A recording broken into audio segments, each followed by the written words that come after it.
people who fall under the jurisdiction of the ICC.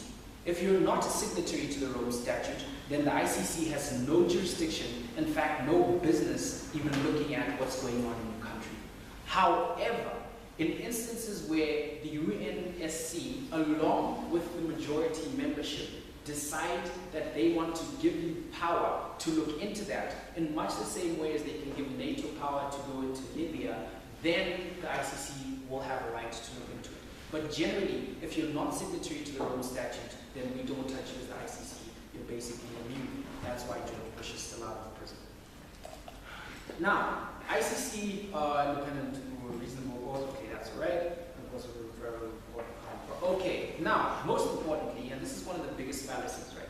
If a local court is already prosecuting that person for something, then the ICC can't touch it. So precedence always falls on local courts. If the local court is already prosecuting Kenyatta, then the ICC can't touch you because they're trying to encourage the fact that local courts should be strong enough to deal with those situations, right?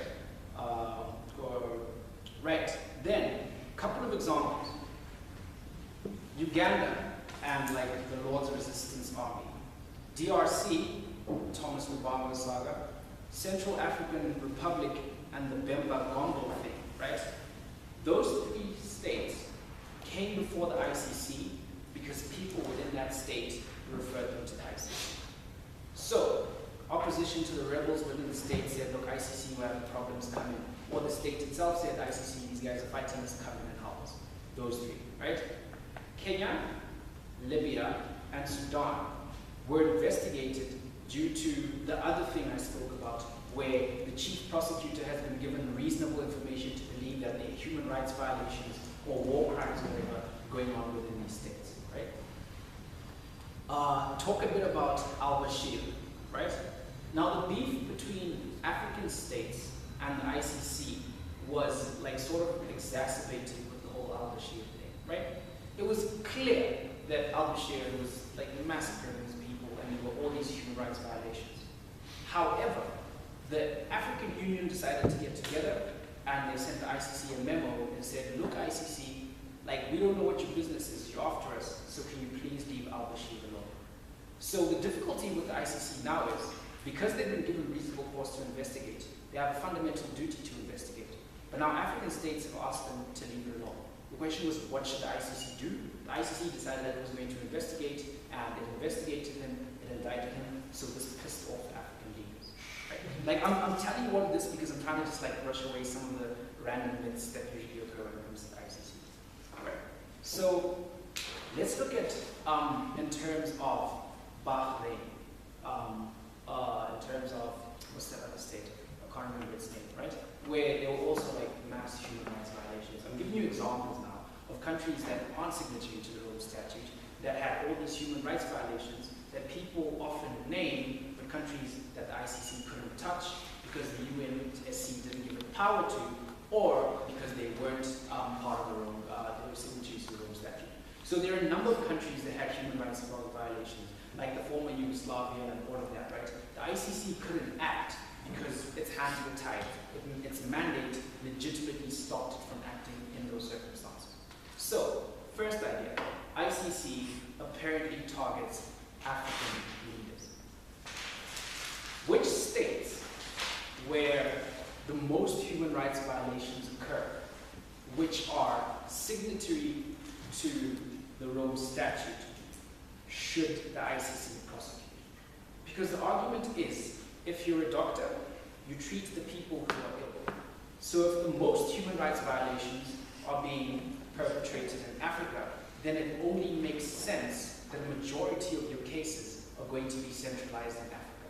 So the argument that the ICC, for some reason, is just going after African leaders is absolutely illegitimate. And what illegitimizes it is the fact that if you look at all the African countries they have gone after, they're countries where there were actual human rights violations that were being perpetrated. So that's myth number one. The ICC doesn't go after all these African leaders. The ICC comes to Africa because that's where most of the human rights violations are. Other places where you have human rights violations, your Syrias, your Bahrain, all of those places are countries that unfortunately aren't signatory to the Rome Statute, so the ICC can't go poking its nose into their business, right? That's the first thing.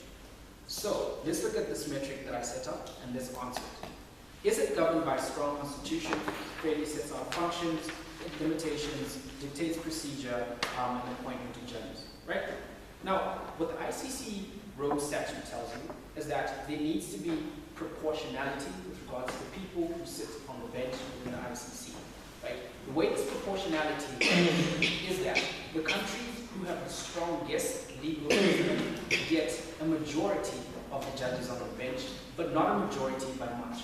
So every single country that's signatory to the Rome Statute every single country that's signatory to the Rome Statute has representation within the ICC. Africa has representation within the ICC, right? So the argument then is, how do we know that African leaders on the bench aren't being muscled out? That's going to go under the question of procedure, right? So in terms of it having a constitution that clearly sets out its functions, we know exactly what the ICC is supposed to do. War crimes, crimes against humanity, crimes of aggression, things like torturing and all that stuff. That's what the ICC does. So it satisfies that, right? Limitations that explicitly dictate what it can and can't do. We know exactly when the ICC can try someone. We know under what circumstances. We know exactly when the ICC can't try someone, right? Tenure of judges. We know what the tenure of an ICC court judge is. It's 5 years, you're in and you're out. You can go back to the bench of the ICC after like 3 years if you served and then you went home. So basically there are clear rules with regards who can sit on the board, when they sit, and what happens when they remove themselves. So in terms of the first one, I think it's pretty clear that the constitution of the ICC is very clear with regards to what should be happening. So the only question that can be asked there is, we know what the constitution says. Is the ICC really doing what the constitution says it should be doing? We're going to look at that after we've looked at all the others, right? The most interesting one, I presume, is it recognized as an independent body whose foundation is built on principles of neutrality, objectivity, and equitable distribution, right? So, is it recognized as an independent and neutral body? You want to ask this. It's not recognized, right? Perfect. Does anyone think it is recognized as a neutral body? No one. Great. So, let's look at why is it not recognized as a neutral body. I have this feeling that's going on that. Perfect. I like